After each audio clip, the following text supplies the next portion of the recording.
Hey, welcome back to the episode of Instagram Podcast. I'm your host Juan, as always my co-host here with me. Hey Trip. What's up, dude? Not much. How you feeling today? You feeling ready? Oh, so sleepy, bud. How are you? Dude, I'm feeling good. I am also very tired. I'm excited to talk about this week's topic, which What? is Dota 2 Dragon's Blood on Netflix. Heck yeah. I think it's just Dota Dragon's Blood, but it's specifically based off of Dota 2. Sure It's a whole is. fucking whatever. Yeah. Anyways, we're going to talk about that. And in the meantime, what have you been up to this last week?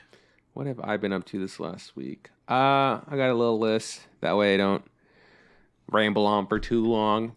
Can't have you rambling. Can't be rambling. Gotta keep Can't these. be rambling. Gotta keep these snappy. Let's see. Today is an important day.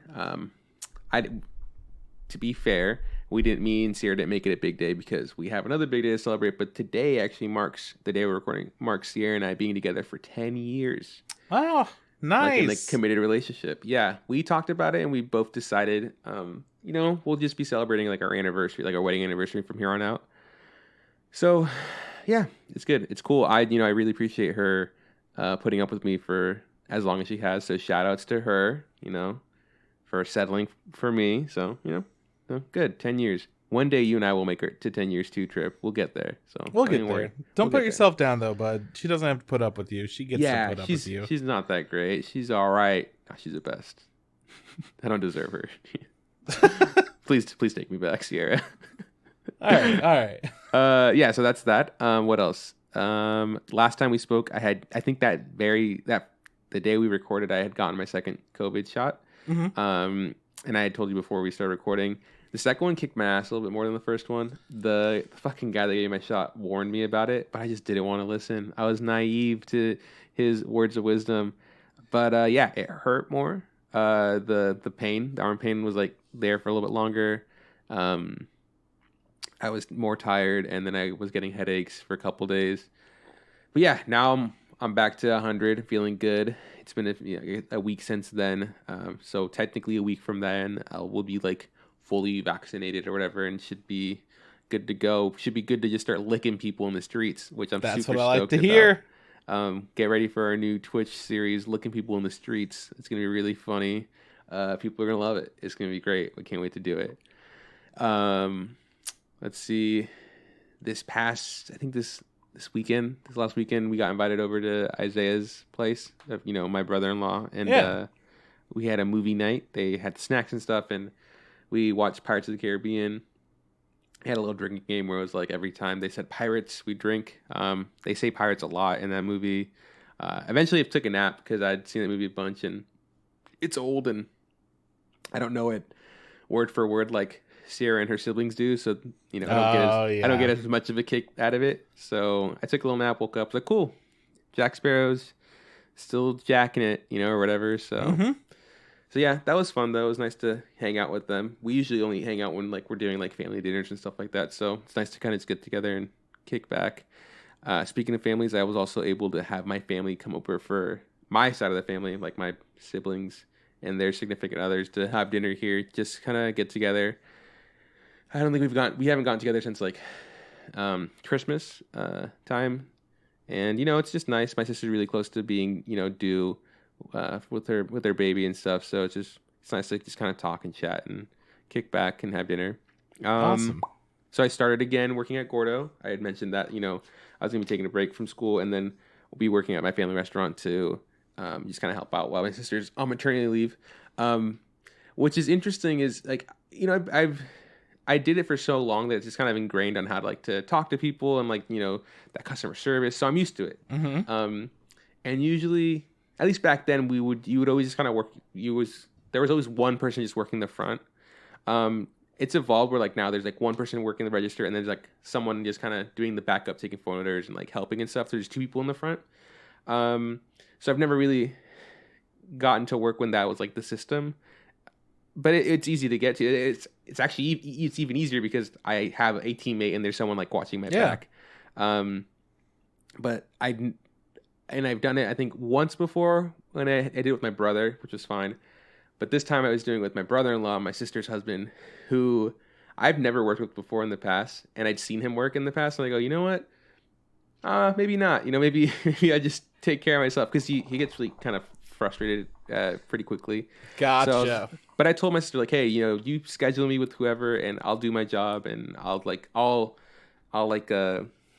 like fucking Play-Doh, right? Like, or fucking silly putty. I'll make myself fit in whatever way they want. Especially like him and my brother are very particular. We're like, hey, the plates go in a bag like this, and you only give this certain amount of napkins, and so it's like, okay, I don't think any of those things matter, but the way you want to do it, we'll do it the way you want. If it makes you feel better, if it makes you feel comfortable. So it's interesting to see him work, and just like he does a good job, but there are times where he just gets really mad about something, like the way someone ordered something or a look someone gave him, and it's kind of like boils up, and I had to be really cool. I'm like, cool, I can't be the loose unit in this. I'm the level-headed person, which is fun.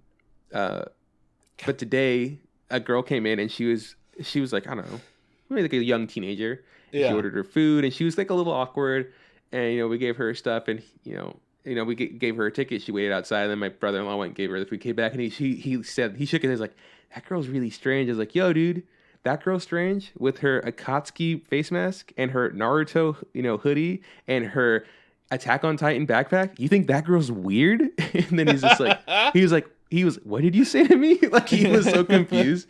I was like, she's just a little weeb. It's no big deal. Yeah, and she's super awkward around people. Don't worry about it. And then he said, what is she? I was like, a weeb. Like, you never heard that before? Like, that's what people call, like, people who are, like, nerds about anime. He was like, did you say dweeb? I've heard dweeb before. I was like, no. Weeb. It's, like, a thing. It's like, yeah. And he goes, like, a weeb. He's like, he got such a kick out of it. So I explained to him what a weeb was. He's like, are you a weeb? I was like, I guess so. Yeah, I'm a weeb. He's like, is that offensive? I was like, I don't think so. Like, doesn't offend me at all. I think some other people call people weebs to be offensive, but a lot of people really embrace the idea of being called that. Well, it used to be a thing to mean offense. I mean, you're essentially like weeb, short for weeaboo. You're calling somebody a person who wishes that they were Japanese. Exactly, yeah. And then that just got adopted into, fuck you, I'm a weeb. Exactly. Fantastic. You've essentially just embraced it. And he's like, okay, cool. I was like, I won't call you that. I was like, no, I mean, you shouldn't. That's our word. We call ourselves that, or whatever, like jokingly. And then Shannon looks over. Shannon goes, I'm a weeb. He's like, check out his like Chromebook. His screensaver is My Hero, and then like you're able to also make the screensaver on your Google Chrome, like on your Chrome for your internet browser. And he also has it My Hero. They're just two different images. He's like, I'm a weeb. And I was like, Brandon, you don't like, his name's Brandon, my brother-in-law. I was like, you don't know anything about anime or stuff? He's like, nah. I was like, not really. I was like, really? Not even like classic stuff like Dragon Ball Z? He was like, nah, I couldn't tell you. I was just like, really? And he's like, yeah. I'm like, if I pull up an image and I ask you if this is Dragon Ball Z or not, could you tell me? He's just like, maybe. I was like, cool. So him and I played a game where I'd pull up an image and like, is this Dragon Ball Z? And he'd be like, no, or yes. So I type it like Hunter, and like, is this Dragon Ball Z? He goes, I don't think so. No. And then I was like, Shannon, come over here. He's like, is this Dragon Ball Z? And he goes, Shannon's like 2 seconds. Goes, nope, not at all. No. And then I was like, so I was making them play, and Shannon got them all right. He was just like, nope, that's not Dragon Ball Z. The only one that kind of stumped him was God of High School, and that's like, I picked that one because I know he probably hasn't seen any of it. Yeah. And I was just, and it's like, he could, and they could be characters, Dragon Ball Z characters he's never seen. He's like looking at it, he's like studying it. He's like, I don't know. He goes, I don't think it's Dragon Ball Z. I'm gonna say no. I'm like, good job, man. It's not Dragon Ball Z. And I look at Brandon's like, yeah, your son's a weeb, dude. Like, he for sure knows his shit. So yeah, it was fun. Making a, lemonade out of lemons or whatever. Just like, even though it's boring work or whatever, it's cool to just kind of chat. How old is Shannon now? He'll be 10 next week actually. So okay, he's at the age. He actually just finished. He had one more episode of the last season of My Hero, and he just hadn't been able to make it to my house in a few weeks. So he finally came over. We made him do like a little bit of yard work, and then he watched the last episode. And he's like, "Oh no, we gotta watch season 5." I was just like, "We can't, bud. Like, you only watched it dub, and the sub is the only episode that's out." And he's just like, "Oh," I was like, "Dude, don't worry about it. The first episode always sucks ass. It's usually a recap." And he's just like, "What?" I was like, "You don't know, dude. You don't know the pain yet." You'll get there, dude. But it came out a couple of days ago. I haven't seen it yet. Me either. But I'm sure it's good. I mean, I really liked season 4. while watching it, didn't like it because I didn't like the pacing of everything. Mm-hmm. But if you watch it as a whole, I think that it's a really enjoyable thing. Had a lot of fights, it had a lot of good stuff going on, but it was all happening at the same time. So it felt like the progress was slow. But then when you get into whatever the fuck gentleman, what's his name? Gentle Criminal. Gentle Criminal. Okay. Once you get into his story arc and you're still like, okay, we really aren't going anywhere. And then you realize, oh, it's not about that right now. It's about the like emotional state that all the kids are in and how close they are to fucking losing their minds. Yeah. And I really like that. I like that Deku was like, I'll straight up kill this dude so that my friends and I could have fun. Like, sing and dance. Yeah. Yeah. Was it? So we're watching this episode and there's like, I guess there's like clips of it, like the recap parts, you know, and Shannon sitting there and he's just like, that was one of the best episodes. That was also one of the best episodes. And like both, and like one of his favorite episodes was the episode where they do the performance. It's like, yeah, man, that was a good episode. You're right. That was a lot of fun. Yeah, I agree. I mean, I just recently rewatched, you know, that last season by myself because I did it again. We were talking about the pacing of it. Because he only watches like 2 episodes at a time when he comes over, maybe 3 if he's lucky. I was watching with him. I was like, "Fuck, I'm so impatient." So I just watched it myself because I was like, it was painful. But watching it all the way through, yeah, I felt a lot better and enjoyed it a lot more. I still really like the second season a lot of like My Hero. That's still probably like one of my favorites. With the the sports festival, like that's always just like really fun. Anyways, what are we talking about? Yeah. So he's done with My Hero, and he's just like, yeah, we got to watch another anime. And I was like, I want to watch this thing called Naruto. I was just like, he knows what Naruto? Yeah, he's like, we've talked about Naruto in the past, like, but I want to watch it. And I go, those earlier episodes are kind of hard to, really get into because they're so old. But I don't know, maybe I'll let him do it. Can you start at Shippuden? No, you really can't. Okay, I don't know how Naruto works because there's like a million episodes. So I feel like you'd miss a bunch of just like really great character development and stuff. But yeah, so maybe we'll get into that. Oh, rough, dude.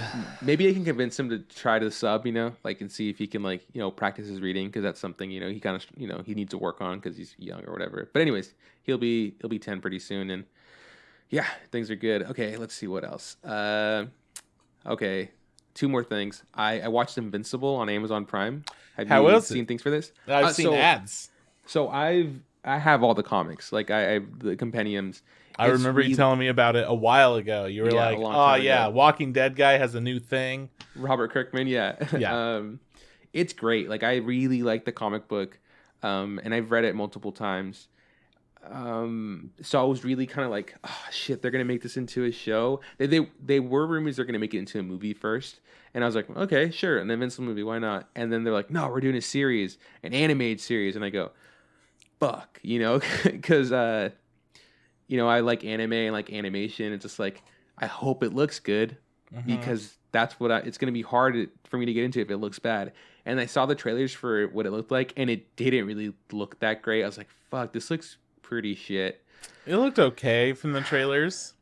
I was just kind of disappointed. I was like, God, I wanted them to, like the animation levels to be more like Studio Mir, like which is like do Legend of Korra, or like I don't know who did their, I think it's DC Studios or whatever, but they did the Young Justice animation. Like I fucking love that show. It's animated so well. For being again like a Western show that's animated and not an anime.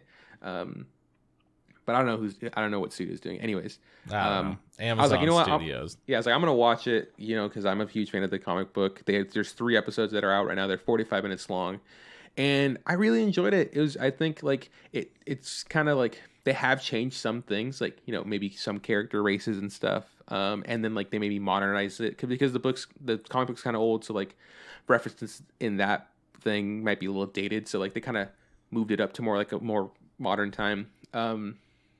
But yeah, like I think it holds really true to the original, like the source material. It's really fun to hear like their dialogue. It's like really funny. Like there's plenty of times where I'm like cracking up. People saying like the F word. I was like, yeah, they're saying bad words in this. For people who know what Invincible is like, it's like about a boy who is waiting to get his powers because he's been told that his dad in this universe is like the Superman of of this world, and he's like alien, and his mom is human, so he's half human, half alien, and he gets his powers. And he's like ready to become a superhero, and it kind of takes a turn, and it gets kind of dark. It's the first episode has real big like Sky High vibes for people who know what that is, and then it just gets right into the meat and potatoes of everything, and yeah, I'm gonna keep watching it.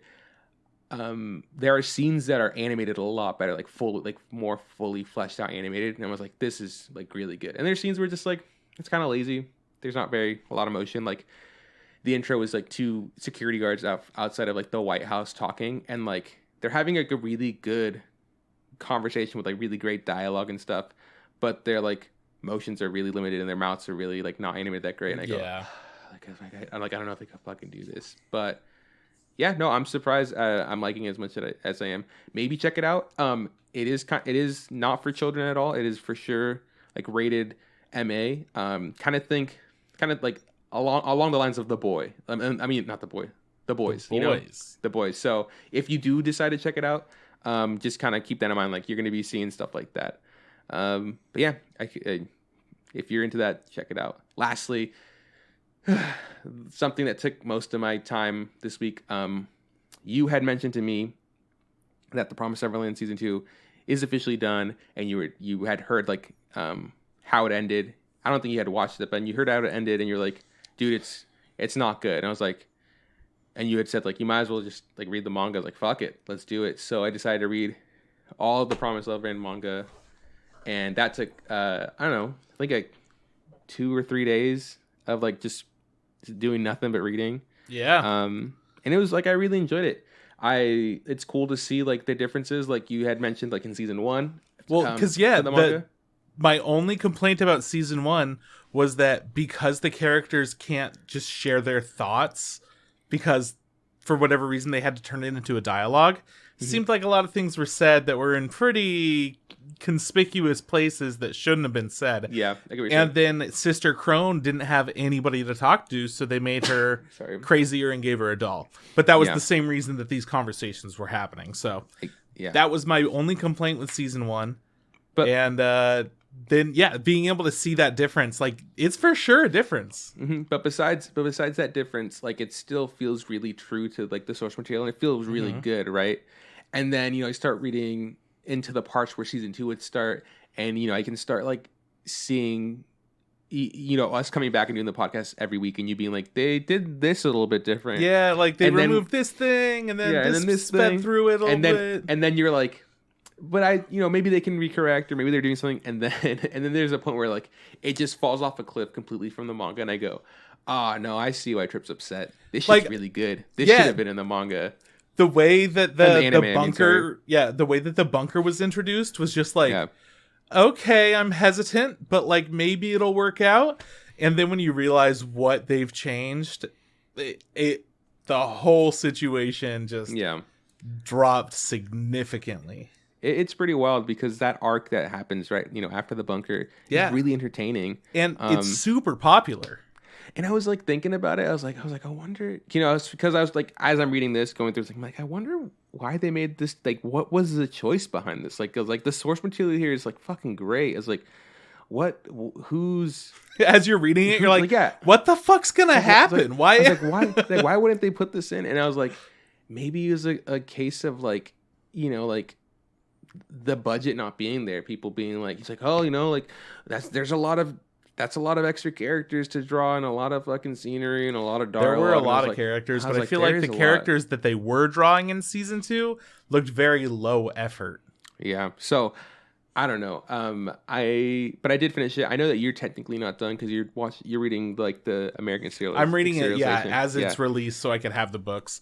So cool. I'm 2 behind. Yeah, but the show definitely spoils a little bit of that. So oh well. What are you gonna do? So I'm ready to watch. I'm not ready to watch the Promised Neverland season 2 like right now. Like after reading it so much, I was like, Trip, I gotta watch anime, but like I've been reading so much, I don't want to read any more subs. It's a pain. It is. It's hard. But yeah, I'm excited to I'm like excited, but like not like in a good way. Like excited, like this is gonna suck ass to see like it's how so this weird ended. I would be really pumped if we do get announced like a Promised Neverland brotherhood situation where they do it right, because it would be cool. I don't know, man. Like, it's like the story's really good, the characters are great.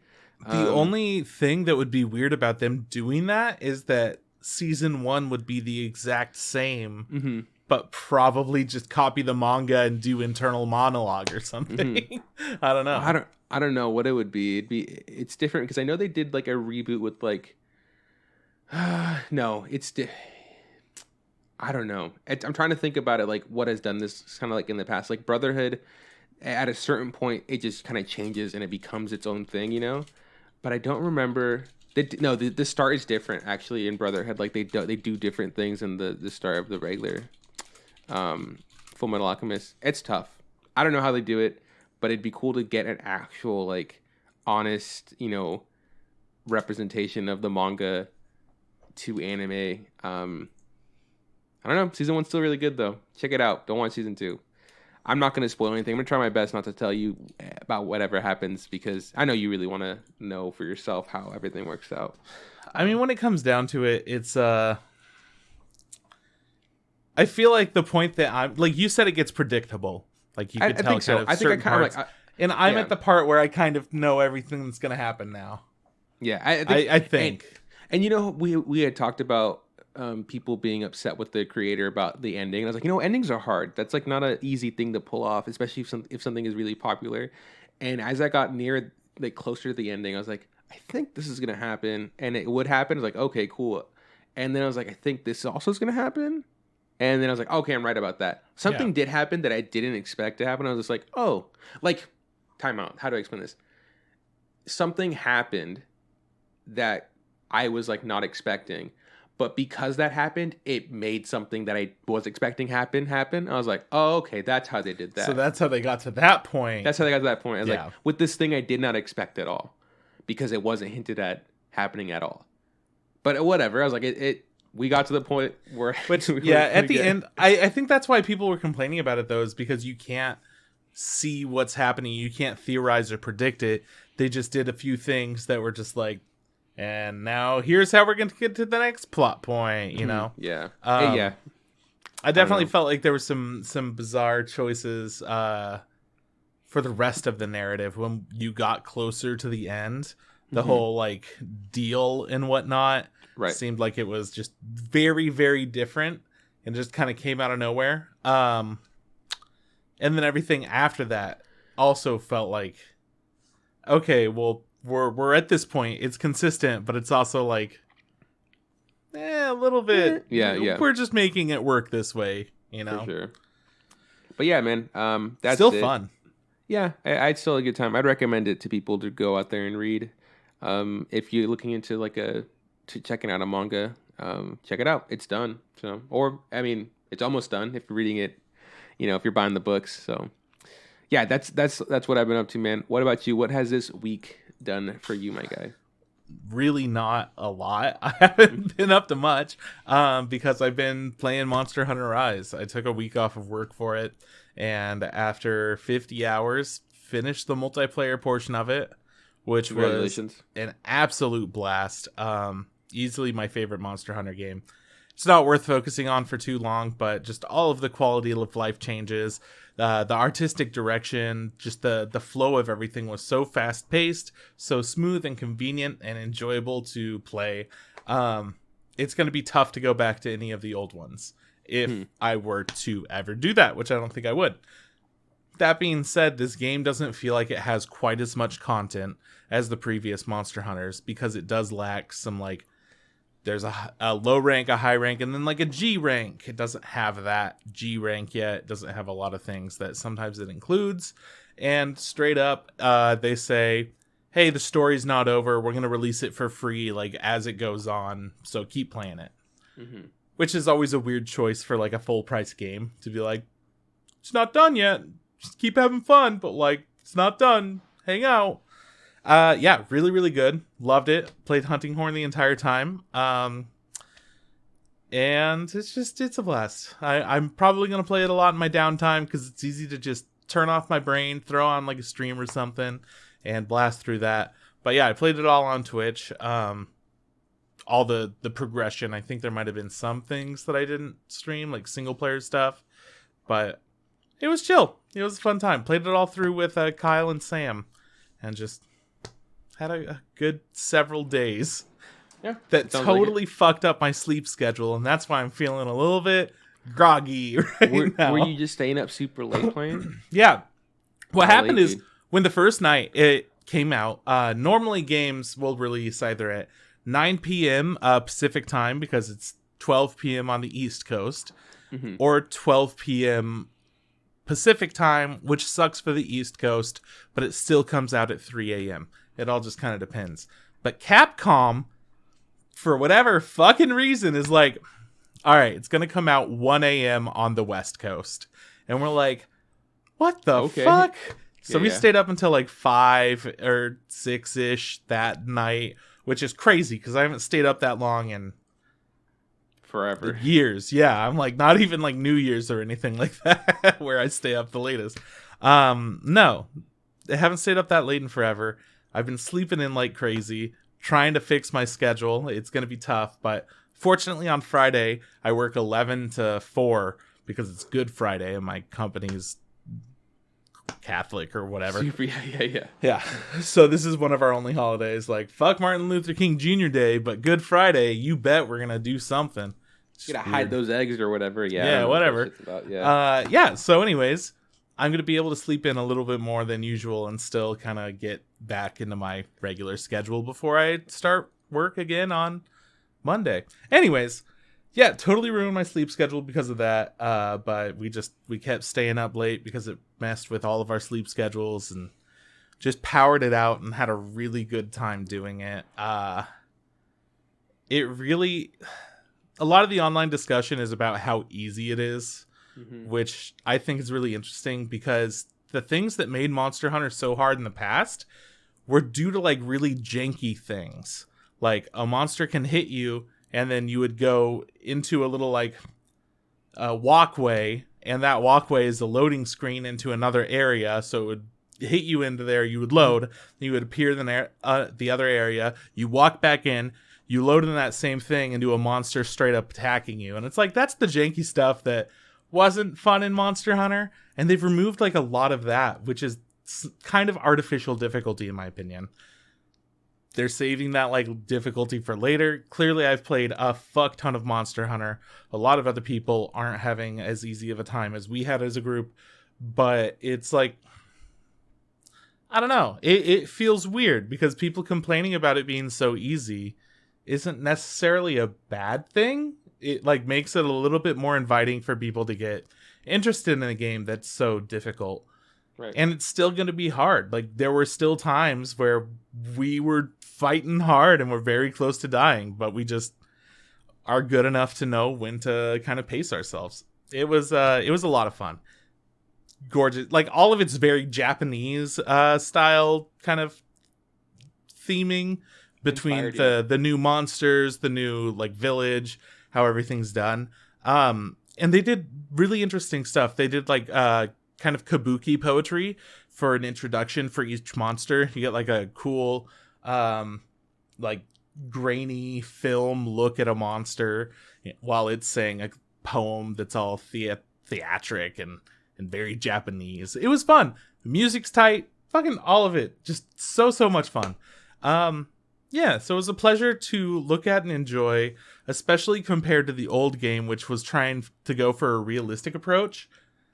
You know, realism could be cool, but when you're doing monster stuff, and then you're also doing some unrealistic other things, like, yeah, your weapon just fucking explodes and whatnot. Being realistic in the armor and weapon designs is stupid, especially when there are other ones which break that realism. So I want to have cool weapons. Playing Monster Hunter World, there wasn't a single cool hunting horn. It's supposed to be like a giant hammer-like musical instrument, and they have all different kinds of cool designs in previous games.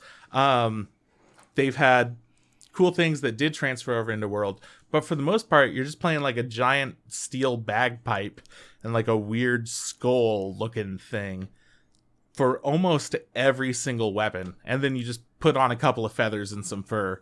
For this new game, I think there was an original weapon for almost everything. other than the monsters that were originally from Monster Hunter World, which again look shitty. But shitty. yeah, really shitty. But yeah, it's super cool. There's like a specific weapon that I just decided to make, which looks like it's kind of like a bell with an umbrella over it, and it's musical, of course, so you ring it and it makes like really cool sounds as you're throwing it around and whatnot. But then inside of the bell is like a stained glass, and there's a bunch of spider webs all over it, like a spidery design. It's got really neat hooks. It just looks like deadly but beautiful, and like kind of Beauty and the Beastie in my head. I really like it. It's super tight. Very, very unique, cool designs. That's just one of them. But yeah, that was the majority of my week. Other than that, I watched Bad Trip, which is that new Eric Andre Netflix movie. Okay. It's essentially just like a bunch of pranks going out in public and doing weird shit. And it's thinly tied together with a story where this dude is like in love with some girl that he knew in high school, and he needs to travel across the country from Florida to New York to profess his love to her. And then there's another character, his friend that he's going on this trip with. They borrow his sister's car, and his sister is supposed to be in jail, but she broke out. Mm-hmm. And she's played by Tiffany Haddish, and she fucking killed it, dude. It was so funny. All the pranks that were done were pretty solid. There were a couple that were like very, okay, yeah, this is that Eric Andre Adult Swim type, like something's going on that's gonna make some people very uncomfortable. So they have to be careful with it, you know. But for the most part, it was just really, really funny, pretty good humor stuff. Just solid. So yeah, I would actually recommend it. I was blown away. I didn't expect to enjoy it the way that I did. I thought it was going to be more like the Eric Andre show, which is just fucking nonstop, intense humor at all turns. But this one had like a lot of chill moments in it, and I really appreciated that. So yeah, that's nice. Like a nice like change of pace. You're like, oh, cool. Yeah, taking a breath right now. Yeah, like I think you would really enjoy it. Okay, that's interesting because I think I saw trailers for that, and it gave me kind of like vibes of like, what's that movie called? It's like the Johnny Knoxville, not the Jackass. Yeah, the Bad Grandpa thing. Right? Yeah. Whereas like it was like this like skits, pranks, but then they also had like a plot. And I was like, huh, I've never seen something like that where like I it was enjoyed, even though I am a fan of Eric Andre. Not really too much his show, because it is very. It's intense. Manic and stress inducing. Yeah. But him as like a comedian and actor. You think he's just like interesting, and he's interesting. Yeah, I really do. I really get a kick out of him. So, and the other guy and Tiffany Haddish or whatever. I'm a fan. I didn't know she was in it, and as soon as I saw her, I was like, "Holy shit! What is she doing here?" Of the other guy, his name's like Little Ray something. I don't know him. He was fine. I've seen him shit, and I'm like, meh. He's there to play the straight man. Yeah. So he was just there to play the straight man again, and it was okay. I mean, at the very least, it seemed like he had a pretty good time hanging out. I think the first thing that I saw him in, that guy, he's the best friend in Get Out. Yep. Yeah. He was great in that. He was the security guard or whatever. Yeah. No, he was security. No, the NSA. TSA. Yeah. No, TSA. Yeah. I don't know what I'm talking about. Yeah. So, but I've seen him and stuff since then. And I go, no, I don't really like the character bits that he plays. So, I mean, if you liked it, I am willing to check it out. I mean, he doesn't matter at all. But the bits that Eric Andre and Tiffany Haddish do are so good. And then he's there to like play the straight man, so other people take the like bit seriously. Okay. Cool. Yeah, very, very interesting, very fun. I didn't expect that whole like plot line thing to work out in the way that it did. But it was very like, all right, so this prank is the plot. Like, that's what's keeping it going forward. He's in love with this girl. He's got to, like, go profess his love to her. And then it's going to be uncomfortable for people for whatever reason. Yeah. And he would always just go and talk about his story. And, like, people would give him advice. Doing, like, musical stunts in public. Having terrible songs. Just, like, it was really enjoyable, really fun. And I didn't feel like they were ever... And this is the thing that he does on his show that he didn't do in the movie. But he never made people feel like they were the butt of the joke. It was always him. It was never like, this is you, we're getting one over on you. It was always some other thing. And in each situation, it would be like kind of a serious... It felt a lot more like Punk'd, I guess. Okay. It felt like Punk'd opposed to like Jackass or Impractical Jokers or whatever. Oh, I hate that fucking show. Yeah. So it felt a lot like Punk'd, which I appreciated, to where you would have people like being genuinely helpful and nice people. And they did show some after the credits of like, hey, like you were just filmed or whatever. Like, sorry about all that crazy stuff. Like, you're in a movie. And it was pretty cool. How they were able to show that behind the scenes and be like, dude, way to go. You were trying so hard. Like, we appreciate the hell out of you. You're the best. Did they film this during COVID, or do you know? This was all pre. It was definitely pre-COVID. Cool. There's no way this would have happened during COVID. Yeah, I was like, I mean, I don't see them not, I could see them attempting it, but I can't imagine the pranks going over as well in a COVID world, like. I'm pretty sure what happened is it was all filmed and like edited, and then it got submitted to Sundance, and or maybe it was it might have been South by Southwest.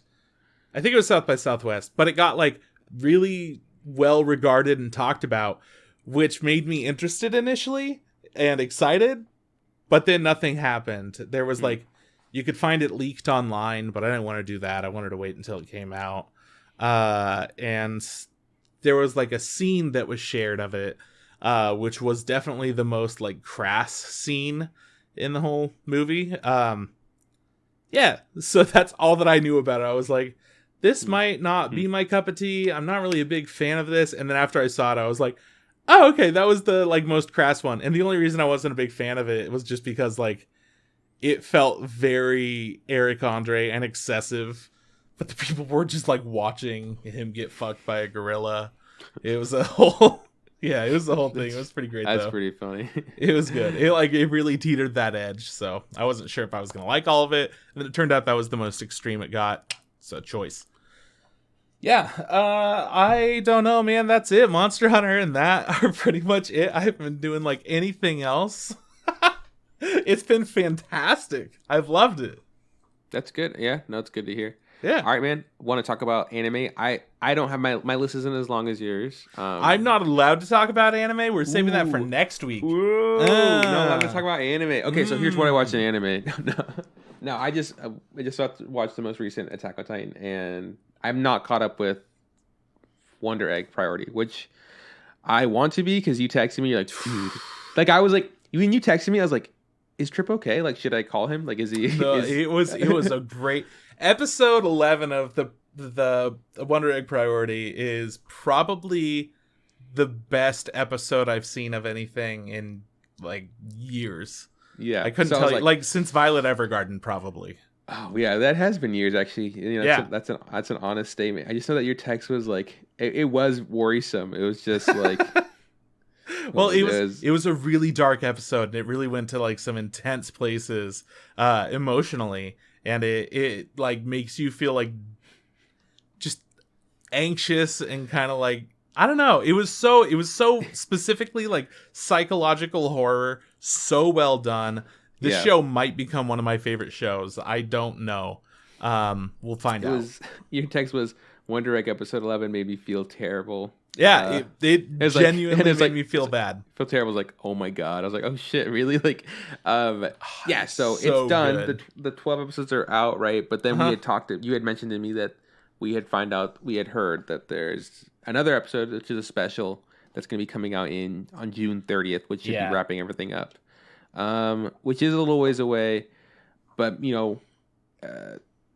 maybe with that time it'll make it even better because I'm excited. It is a show that I really like. Like I said, I just finished episode 10 and I was like, fuck. That episode ended and I was like, ugh. Yeah, that one ended and I felt really sad and bad. And then episode 11 happened and I was like, they know how to make it worse? Yeah. Episode 12 that's for another week. Yeah, I finished episode 10. I was just like, all right, time to do the podcast. Yeah, seriously though. I mean, you just don't expect the things that happen to happen, But that whole time I was way into the plot of that episode. I was like, yeah, I like this. I like the areas we're exploring. And it was like, all right, so here's the plot of the entire show, and we're just getting here. And I'm like, oh no, this is way darker than all that other stuff about suicide. Like this goes into different areas. And next episode you get to watch is going to be backstory on all of those super dark places where the plot has existed. Should be exciting. Okay, cool. Since we're not talking about anime, you got any anime news? Yeah, I have some anime news, man. Not a whole lot. But there's one important piece, I think. There's an original anime coming out from the studio Pine Jam called Do It Yourself. It's going to be a cute girls doing cute things anime about doing things themselves. So that's the plot. They do stuff themselves. Huh. Yep. like building furniture and whatnot, like just you know. Okay, yeah, I'm looking. I was like, Pine Jam. They did Just Because and Glipnir and Gamers. Okay, they love exclamation marks, by the way. Like, this one's got 2. Yeah, no, that's what I'm saying. Like, I see 1, 2, 3, 4, 5, 6, 7. They've done 7 shows, and 4 of them have exclamation marks. Well, and this one has 2. Yeah, and this one has 2. So fantastic. Cool. And then all the other news I have for you is just about sequels. So Attack on Titan, the last episode did air, and we all know it was the last season of Attack on Titan. So anyways, the last season of Attack on Titan Part 2 has been announced for next winter. So look forward to that in January. But we had been talking about this where it's like we just don't see it being able to finish, right? And then you had theorized like maybe there'll be like, people online were saying that there's still more plot. There's no way they're gonna finish it. There's probably another 12 or 13 episodes. I did really like your idea of it being like maybe this is technically the end of Attack on Titan, and the next season will be like a different show name, but the continuation. I was like, that would have been sick. But realistically, a part 2 makes more sense. We had talked. Is it the final season though? Is it the fucking final season? No. Like, why would you do that? So, anyways, there's a big strike for Mappa, but everything else they did, fucking amazing. Another incredible season. Way to go, Attack on Titan. Yeah, you were saying like it's good because like yay, I get more Attack on Titan, but it's also like I was fucking done. I was about tricked. To be. We were. It's like that. What is it? It's like Donald Glover. No, it's like Danny Glover and Lethal Weapon's like, I'm too old for this shit. Like I was about to retire. I was about to get out of the fucking force. They keep pulling me back close. In. Yeah, but the most recent episode, really enjoyed it. So I'm excited to see where it goes. I don't know, and I have questions. And I think this is a good example of how you do like a good season break. Plot. Fucking what's it? Cliffhanger. Fucking take notes, Netflix. You piece of shit. I'm so upset, but yeah, part 2's coming out. I'm happy for when it does. I'm really stoked. So, hell yeah. The Quintessential Quintuplets. They're not necessarily getting a 3rd season, but they are getting a follow-up season. I don't know what that means, but it's definitely going to be a sequel to the Quintessential Quintuplets. I don't know if that means that a decision was made and we're going to follow the life of whoever he's dated. Maybe they're not quintessential quintuplets anymore and it's just quintessential love interest. Quintessential triplets because 2 of them died in a terrible accident. Yeah. Spoiler alert. So yeah, that's happening. And also Dr. Stone is getting a 3rd season. It's not surprising. It makes sense. None of the follow-up season news that I had were surprising in any way to me. None of them. But hey, they're all happening. If people were waiting around to watch Attack on Titan, like I know some people out there are doing, then you can wait longer. You can catch up. You can do whatever you want. Just know that it's not over for another year. And then probably around this time next year, we're going to be talking about, Attack on Titan, fantastic show. It was really crazy how like Mikasa turned into a bird at the end or whatever, but pretty good show. Yeah, the fucking Norman shows up and he has a fucking Apache helicopter with him. Yeah. Santa Claus is real in this universe. Didn't expect that. Yeah. So sorry, Kate. You might just have to wait even longer because big old cliffhangers. goddamn Wonder Egg priority. That's going to be the show that I tell everyone to watch, unless I am worried about their mental health, in which case I don't know if this is going to help a whole lot. But we'll find out. At the end, it's like it's almost there.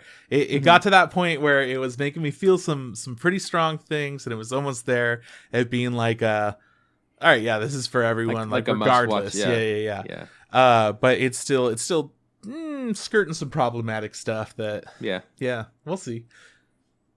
That's all the news that I have for you this week. That's it. Now let's do this week's topic. And honestly, we've been kind of flying through this episode. This will probably be a short one, boys. I can't imagine us talking more than an hour about this, right? Like it's. Well, if I had more to say, I probably would have. But I have been just playing a video game on stream like a lot. So if you're missing out on whatever the fuck is going on with me, go watch the VOD. Yeah, there you go. It's over there. Okay, so let's see. Dota. Dragon's Blood, done by Studio Mir, which has done other stuff. Did they do Castlevania? Yeah. They did Castlevania. They've done Legend of Korra. I think Give us another one. Voltron. Yeah. Woo! I think that's all the stuff. Those I know are the ones did. we like to reference. And they're studio out of South Korea. So yeah, we didn't find this on my anime list because my anime list is very strict about what they put on there. So we're an anime podcast that likes to talk about whatever the fuck we want to talk about. We're going to talk about this show.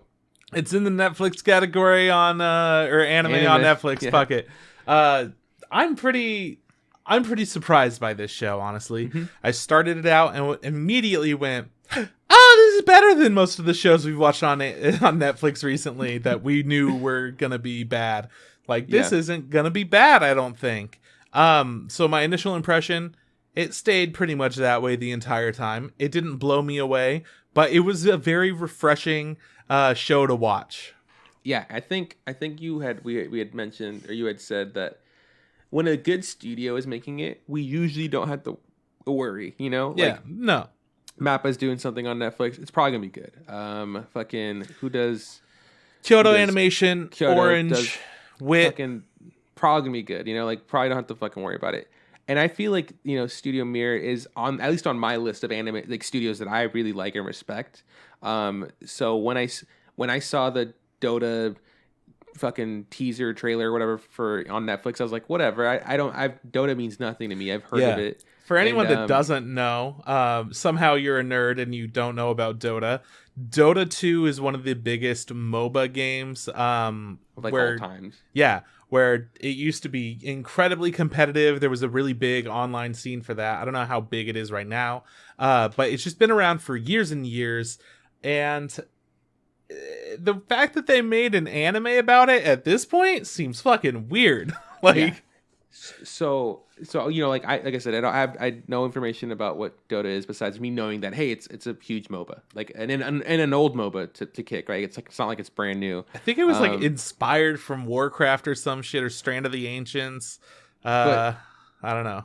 But I think the thing that really sold me on like wanting to watch this was when I found out the studio that did it. I was like, oh fuck, Mir did it. Like, I have to watch this. Like, it doesn't matter. And we're going to talk about this on the pod. And when it comes to like the visual components of like the animation, the character design and stuff, I think it looks great. And we know you were telling me like, dude, huge Legend of Korra vibes. I'm like, yeah, one of these characters straight up looks like, I feel like it just looks like Korra. Like, change her skin tone and, you know, give her a tattoo. Got a big animal companion, got some unique looking hair. I was like, it's really good. So at least on that point, like I was like, at least it's like a feast for my eyes, right? I'm sitting and watching the screen. And I'm like, and I'm enjoying what I'm seeing. Like, I'm visually like being stimulated by everything that's going on. So that's great. My biggest downfall with this series was the lore, because I don't know anything about Dota, and because they didn't do like, I don't think they did a great job of like, you know, helping people like me who, you know, have zero knowledge, you know, learn about this world. It was just, they would just kind of say stuff. There was a lot of goddesses and gods and dragons and things and stuff like that. And that's the thing, though, that you're interested in that, but they don't want to do it because there's already that information out there. And they wanted to focus more on making their characters feel relatable and fun than tell us a story. So I think their goals were not in the same direction that you and I would have appreciated. Well, yeah, and that's the issue. Like, I feel like the world wasn't fleshed out for me because, like, because they didn't do a great job of fleshing it out. Like, I didn't know two characters were on this kind of on the same side or working for the same person. Yeah, we don't know how devoted everyone is to whatever deity they're supporting. We don't know what their life is. We don't know if there are people there. All of these people from the same race, you could just assume are under this impression or like whatever. There was also parts where like, they would talk about big bads. Like, the Dragon Knight would talk about like this big bad. And then like these other characters would talk about this other big bad. And I was like, I don't know who the biggest bad is. And I think it's maybe just because it's Dota, it has this, huge lore behind it. And it's like, that MOBA, like maybe there's just like a bunch of huge powerful demons and stuff or monsters or I don't know, goddesses and gods or whatever, that it's kind of a little confusing and a little hectic. And so because of all of that, it was hard for me to kind of really get too invested in the world because they didn't, like you said, maybe they weren't focusing on making that. Maybe they just want to make fun characters and stuff. It's like, cool. But because they did that, they neglected me and like trying to help me get into what is this universe. But the characters that they made, like I enjoyed. We were talking about two specific characters that we really, really liked. Oh yeah, yeah.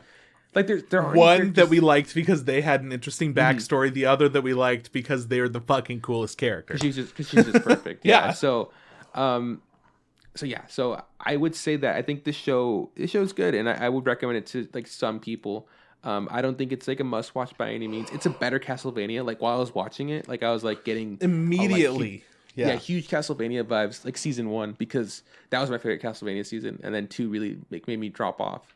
But yeah, I was like watching it, and I was like, oh man, this is just like a better Castlevania. I can fuck with this. Like, I'm having a good time. The story, it's hard to tell the story, but we follow at the beginning like a main character who's like this Dragon Knight, and he gets, I would say, possessed by a dragon, and he kind of becomes, I don't know, he turns into a dragon, right? Like a half dragon, half human thing, and he's trying to find a cure, and he teams up with this princess and her bodyguard. Is that what we're going to call her? Companion, I would say, because the princess can only be cool because of her.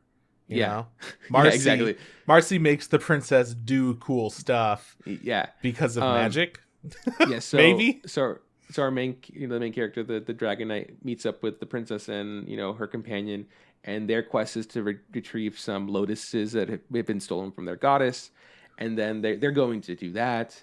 And then on a side story, we have like an elf chick, the one that stole the lotuses, and she meets the other character that we really like. What was his name? The what do you call him? Invoker. The Invoker, who, and the reason we like him is because he was the most, honestly, the most fleshed out character. Like everything he said was so interesting too. Mm-hmm. I wanted to know, like, he was the one telling us everything about the world and about the story through his actions because he had direct conflict involved with the state of the world and the state of the story.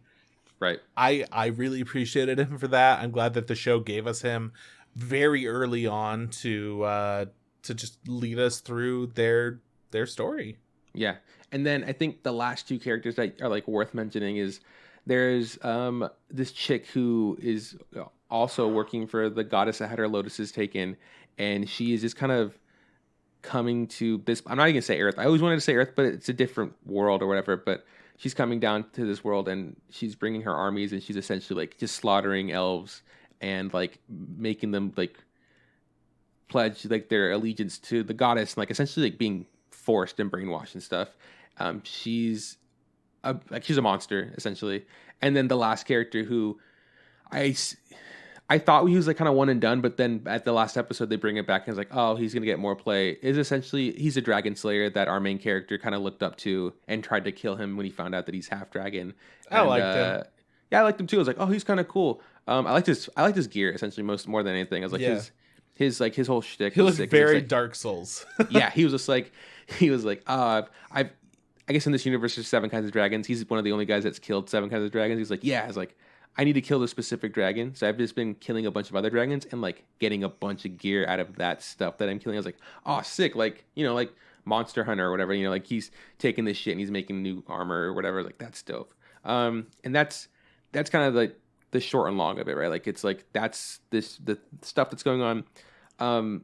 my biggest issue, another besides the whole not feeling very included in this world, was the fact that Netflix is the same thing where they kind of cut it off at a not really great time.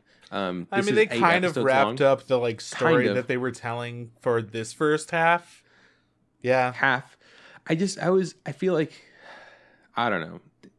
I hate when they decide. I feel like they always just mess up. They always pick the wrong time to cut it.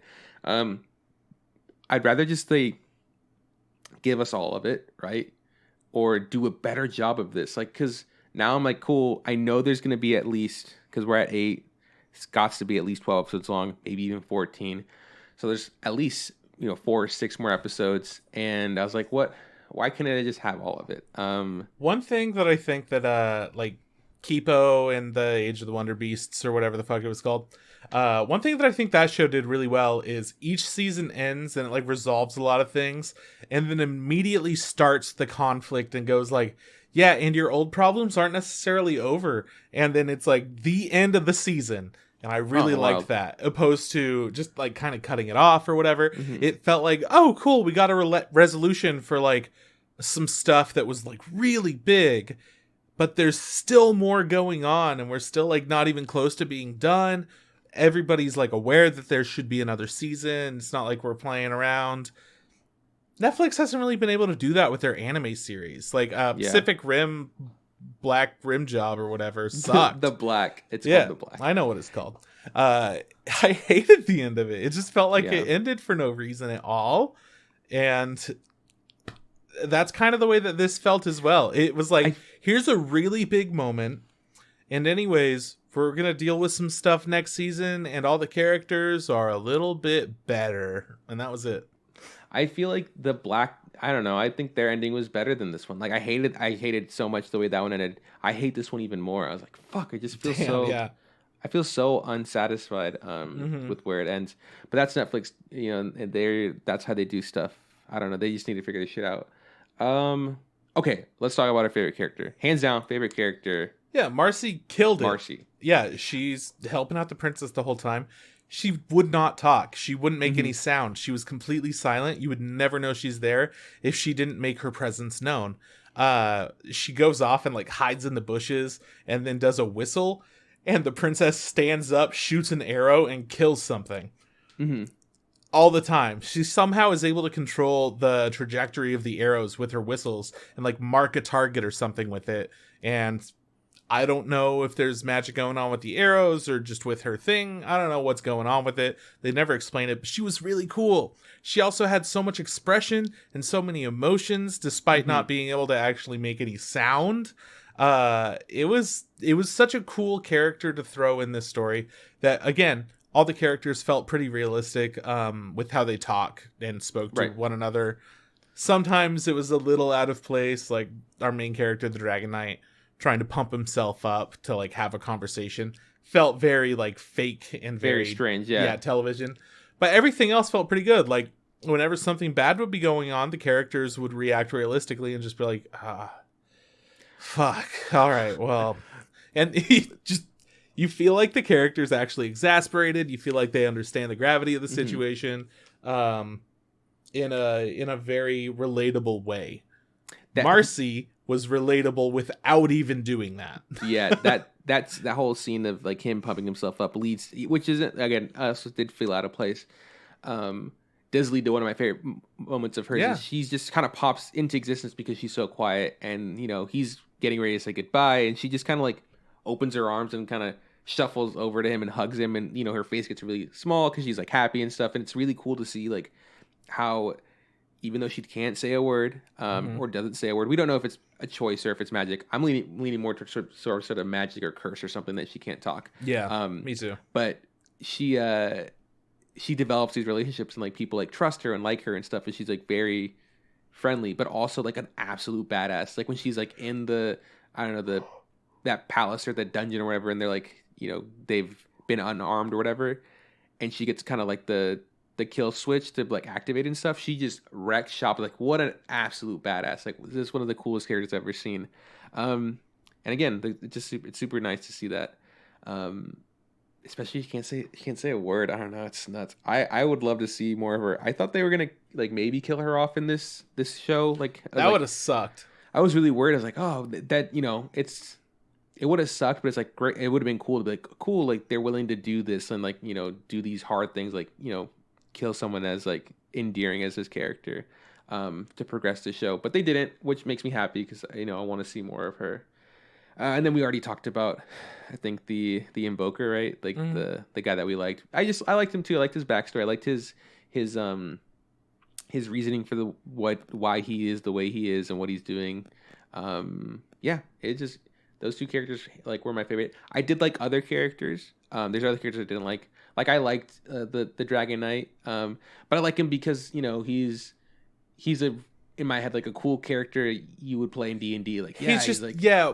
When the first like bar scene happened, the first tavern scene happened, I was like, oh yeah, this is huge D&D vibes. I'm totally understanding where the show's at. It's going to be fun, and that might be it. But then they tried to make it like more serious, and that was harder for me to connect with. I think if they kept it more lighthearted and fun, kind of like the beginning, I might have had a better time personally. Yeah. But like, I also would have enjoyed that world with the serious story, with the characters that had interesting motives and interesting backstories and stuff. Yeah, that was the thing that wasn't really there for me. I think one of my favorite scenes is that first scene where he's fighting a dragon, and he has his squire or whatever, like he's like yelling stuff at him and he's like throwing him gear, like, oh, that's really cool. I like the way this looks.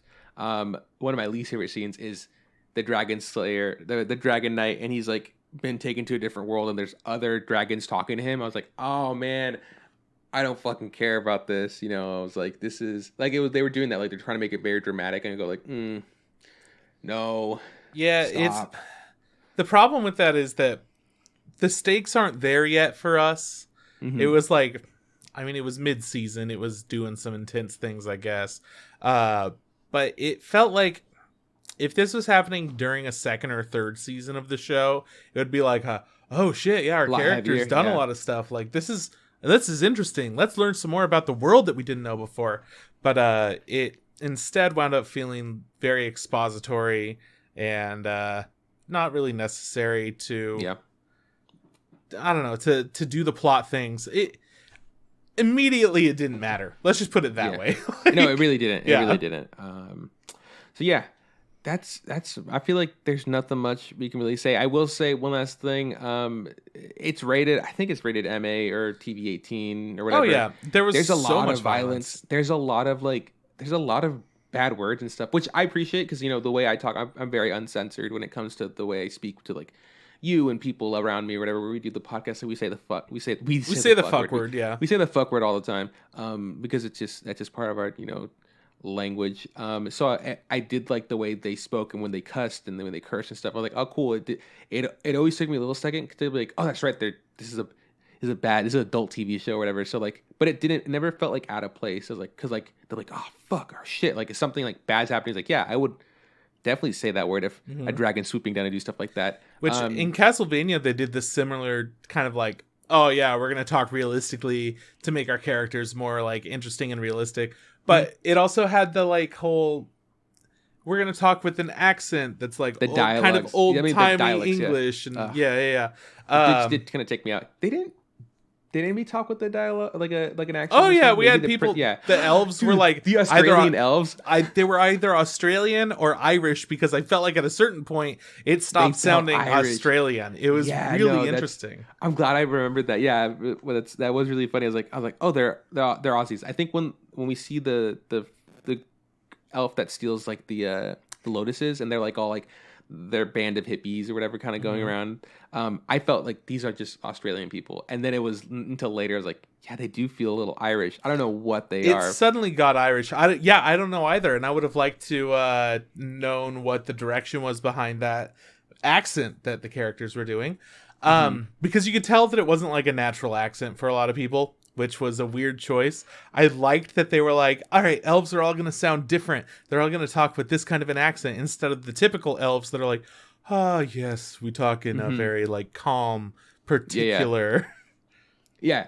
Also, I guess so. Yeah. So, so violence, blood, language, sex. Those are all things that happen in this. So for sure, not I a show. actually, by the way, loved the way that they handled sex in this world. I thought it was fucking top notch. Yeah. The way Good that it shit. just felt like it was a part of the world, and they like wrote it into the way that characters interact with each other, the way that elves, instead of having just one partner, they had many partners that were all a family. And I'm like, sure, that's like an elven way to live, totally different than a human way to live or whatever. And humans were also able to like fuck around and nobody really cared too much, but it was still expected to find that partner and mate for life. Yeah, exactly. I liked having those two different sides to it. It felt like it was authentic and part of the world. Yeah, which no, surprised me. I think it was. It did kind of. It did surprise me when they're like, "Oh, let's lay down." I was like, "Oh, they're all just gonna start fucking." I was like, "Cool, good for them." But because of all those reasons, for sure not a show you should show your kids. Yeah, probably not. Maybe a more mature audience. Do whatever you want. But I was like, "Huh, okay, cool. This is for sure. This is it absolutely deserves its rating, as opposed to when Netflix does some bullshit and they go, "This is TVMA, smoking language." I was like, "Fuck out of here, dude. Get out, fucking so dumb." I think that's it, man. I think I'm actually really done talking about this. Again, if you like Castlevania, maybe check this out. If you're into like fantasy, stuff, maybe check this out. I don't think it's a must watch. Yeah, but I didn't have a bad time. It was one of the better Netflix things we've seen recently. So good job for that reason. Yeah, absolutely. The animation was very clean. I thought the music was pretty solid. Again, I had a fun time, but it just didn't. It didn't spark the interest that I look for in a lot of anime and cartoons and shows and whatnot. I had talked to my friends, asked them why they enjoyed it, and their reasons for liking it were pretty specific. So again, it's a show that's hard for me to know who to recommend it to, but there are some people that you just know are going to like it because it does have that like really solid action. And if that's why people watch shows, this show's for them. But people that don't just like that and like other things, it's also for them. I just can't be specific on why. That's really funny. Yeah, no, that's a great point. Like, I instantly thought of two of my friends that I think would like the show, and then I was looking on Instagram, and one of my friends had been like mentioned, like, "Oh, I'm currently watching this." I'm like, "Yeah, you would absolutely be watching this. Good for you, man. I'm glad you're enjoying that." It was easy. It was easy to watch too. Yeah. I think we talked about it. Whenever the second part of this comes out, I'll probably finish it. I think you said you'd probably just kind of tap out. You're probably not gonna keep going. Yeah, probably. If it gets better though, I'll watch it. But the thing is, I don't see any reason why it would get better. But if it does, let me know. For sure. Yeah, I'll keep you posted if I stick around with it. Yeah. That's it. That's it for the pod. Next week we're doing the wrap up of all the anime from this last season. There's some good stuff for us to talk about. And I'm really excited to talk about some specific shows because I just want to spoil stuff, right? Like it's really hard. It's been hard kind of talking about like these really like great shows like Attack on Titan and like, okay, maybe remove the word great, but shows like Promised Neverland, and try not to spoil things because we know people were really into it. And clearly, if we're talking about a show next episode, assume we liked it. We didn't drop it, so we probably enjoyed it, or at least a little bit could recommend it. So if you don't want any spoilers, if you're waiting to find out how we feel about it, just assume that we really enjoyed all of the shows that are listed next week's episode. Except for the Promised Neverland season 2.